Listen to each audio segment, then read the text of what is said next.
Et en fait, j'ai découvert que l'islam au 7e siècle parlait déjà de sélection naturelle. En arabe, le nom de Muhammad a de nombreux noms, mais l'un des plus importants est Mustapha. Mustapha en arabe signifie celui qui a été choisi.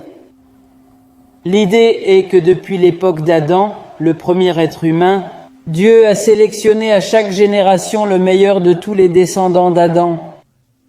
Il y a eu une sorte de sélection naturelle d'une génération à l'autre, jusqu'à ce qu'ils choisissent à la fin le meilleur des meilleurs des meilleurs, et c'est le prophète Mohammed.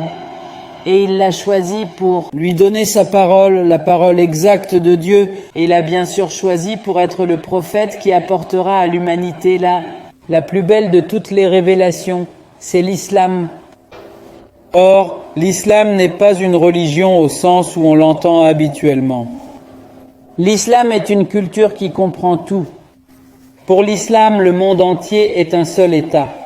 Dans la sourate 61, que Dieu a envoyé Muhammad avec une vraie religion, avec le bon message, avec le bon chemin, ce qui signifie qu'il n'y a qu'une seule vérité.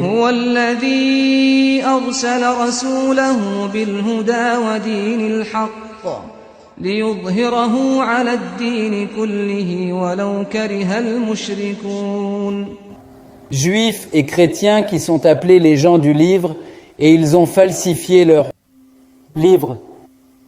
C'est pourquoi Allah a dû envoyer un autre prophète, un prophète moderne, qui devrait apporter la dernière parole de Dieu et la seule parole de Dieu à l'humanité. C'est le Coran.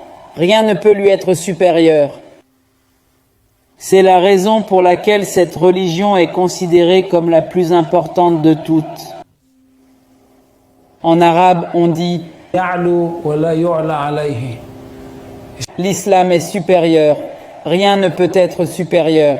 Cela signifie que nous parlons non seulement de la dernière parole de Dieu, non seulement de la plus belle parole de Dieu, mais aussi de la plus vraie de toutes les révélations.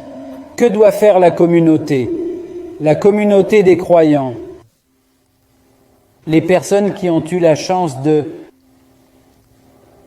ont le cœur ouvert et d'avoir accepté l'appel du prophète Mahomet. Que doivent-ils faire? Ils ont une mission dans ce monde pour apporter la parole de Dieu à l'univers entier. Abonnez-vous à la chaîne YouTube.